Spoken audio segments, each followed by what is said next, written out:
Olá a todos. Bom, vamos falar um pouquinho mais sobre idades. E para isso nós vamos falar um pouquinho sobre carvão. É muito interessante.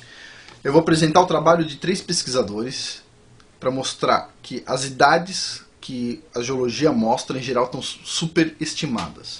Acredita-se que um fator de pelo menos 10 mil. Para começar, eu vou descrever aqui rapidamente os resultados do trabalho do professor Robert Gentry. Ele fez análise de madeiras carbonizadas de minas de urânio no Platô do Colorado e em Utah. O resultado dele é muito interessante e foi publicado na revista Science, que é uma das melhores revistas do mundo, né? Ele utilizou essas madeiras carbonizadas, cujas idades foram determinadas pelos geólogos em torno de 140 milhões de anos. Tá? E os resultados dele, para essas madeiras datadas em 140 milhões de anos, foi publicado no dia 15 de outubro de 1976 na revista Science. Ele diz o seguinte: tais valores extraordinários relativos à proporção de urânio-chumbo encontrados nessa madeira admitem a possibilidade de que tanto a infiltração de urânio quanto a carbonização ocorreram ao longo dos últimos milhares de anos, e não milhões de anos. Ou seja, ele disse basicamente que o carvão se forma rapidamente se comparado com o modelo geológico tradicional. E aí vem a pergunta. Ele mostrou isso de uma forma bem estruturada, não rapidamente que nem eu estou fazendo aqui. O artigo é de uma das revistas mais importantes do mundo, então tem que ter resultado bom para publicar lá. E qual que foi a reação da comunidade geológica internacional? Silêncio. É melhor ninguém falar nada, porque está difícil de refutar, não é verdade? Bom, então, no dia 27 de janeiro de 1977, o professor Robert Gentry recebeu uma carta do professor Rafael Kasman da Universidade de Louisiana, dizendo que a comunidade geológica precisava de um pouco mais de tempo para rever a escala geológica. Bom, meses depois, já que tinha um silêncio na comunidade científica, o professor Rafael Kasman preparou um simpósio chamado Já Era Tempo, 4,5 bilhões de anos, com uma interrogação enorme no final. Os resultados do simpósio foram publicados no exemplar de setembro de 1978, na revista GeoTimes. E ele disse o seguinte, nessa revista, tá na publicação: apesar dos depósitos de onde a madeira carbonizada tenham sido considerados como sendo da era Cretácea e possivelmente das eras Jurássica e Triássica, a proporção entre urânio 238 e chumbo 206 deveria ser baixa. Ao invés disso, foram encontrados halos com proporções de urânio e chumbo que variavam de 2.200 a 64.000. Se as proporções de isótopos forem usadas como base para o estabelecimento da idade geológica, então as idades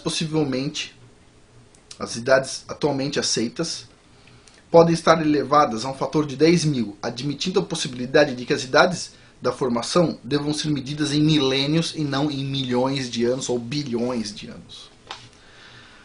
Bom, tal informação permaneceu intacta desde 1976 até hoje e nenhuma pesquisa científica refutou essa informação na literatura desde então. Ou seja, ela é válida. Não tem nada que diga, não, existiu uma fraude, existiu um problema de medição, existiu alguma coisa. Não, ela está intacta até hoje. Só que a pergunta é, se ela está intacta até hoje numa revista tão importante, por que ninguém nem comenta essa informação num curso de geologia? Nem comentário pode ter. Bom, vamos lá. Em seguida eu vou falar sobre um trabalho muito interessante feito na bacia hidrográfica do rio Powder, no Wyoming e Montana, na mina Eagle Butte. Esse trabalho foi feito pelo professor James McClurg e foi publicado na revista Earth Magazine de maio de 1993. O título do trabalho é Carvão do Rio Powder, Enigma Geológico, Dilema Ambiental. E tem algumas afirmações interessantes. Basicamente o que ele diz é o seguinte: a região onde tem esses depósitos de carvão tem centenas de quilômetros de extensão e 85 quilômetros de largura, com veios de carvão de até 65 metros, são veios enormes. Os geólogos acreditam que esse carvão foi depositado ao longo de milhões de anos, né, a madeira desse carvão demorou milhões de anos, e principalmente por uma quantidade tão grande de madeira, né, para formar veios de até 65 metros. Só que, adivinha, não tem contaminantes no carvão, não tem materiais indesejados no carvão. Ou seja, tenta explicar isso. O modelo geológico diz que demorou milhões de anos, mas mesmo passando água e lodo por cima do carvão, nesses milhões e milhões de anos, não tem lodo lá em cima, não tem nenhuma poeirinha em cima do carvão, pô. Então, vamos lá. Como é que formou uma coisa tão sólida, sem nenhum problema lá dentro, sem nenhum contaminante? E o que ele disse, o professor McGlurk, é que só tem uma explicação. Esse depósito foi formado rapidamente. O carvão é formado rapidamente. Mais um, segundo cientista dizendo que o carvão é formado rapidamente. Aí vem a pergunta, mas é possível provar que o carvão é formado rapidamente? E a resposta é sim. Foi publicado um artigo em duas revistas interessantes, eu vou falar sobre ele aqui, que diz o seguinte.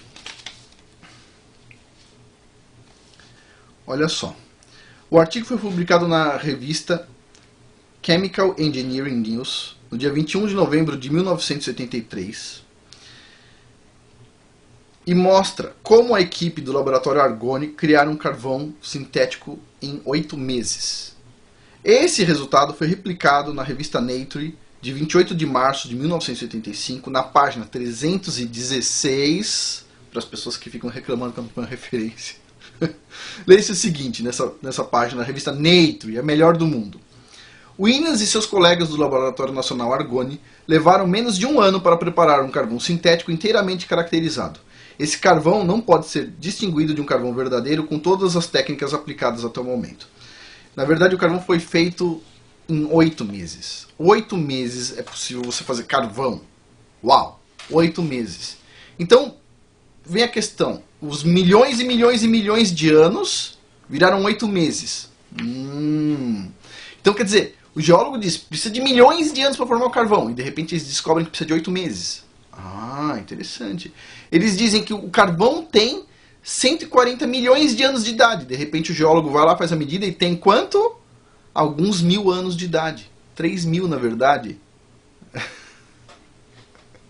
Bom, o que eu vou falar aqui? O professor Robert Gentry, ele acredita que a Terra tem 6.000 anos e ele acredita que o principal evento geológico que aconteceu no planeta foi o dilúvio. Tá? E eu vou explicar o porquê. Não é só ele que acredita que a Terra tem 6.000 anos. Tem o professor McGlurk, tem o professor Rafael Kasman, tem o professor, esse outro professor que eu falei agora, o do carvão, que eu acabei de esquecer o nome por algum motivo, Robert Gentry, que está falando de 3. Eu acredito que tem 6.000 anos. Minha esposa, que é geóloga, geocronóloga, acredita que tem 6.000 anos. E eu posso montar uma lista enorme. Eu até pensei em montar uma lista de geólogos que acreditam que a Terra tem 6.000 anos para, rebater um pouco esse negócio dos 4,5 bilhões de anos. Mas a verdade é que não importa. O pessoal vai ensinar exatamente o que eles querem. Eles vão forçar a barra sempre. Não importa se 100% dos geólogos acreditarem que a Terra tem 6.000 anos. O que vai ser ensinado é que ela tem 4,5 bilhões de anos e que a escala geológica é XPTO. Acabou, não tem discussão. Agora, por que é assim? Eu não tenho a menor ideia. Mas eu vou fazer um vídeo sobre doutrinação e vocês vão entender o porquê as teorias são selecionadas. Elas não são apresentadas de forma geral, mas elas são selecionadas. Mas antes disso, eu vou precisar falar na próxima série de vídeos sobre a tectônica, porque eu sei que vai ter muitas dúvidas sobre como os modelos geológicos funcionam numa Terra com apenas 6.000 anos. Vocês vão gostar pra caramba, porque tem muita informação sobre tectônica. Vão ser 4 vídeos, 4 modelos geológicos, e o antigo, o atual, o que vão colocar de forma errada e o correto.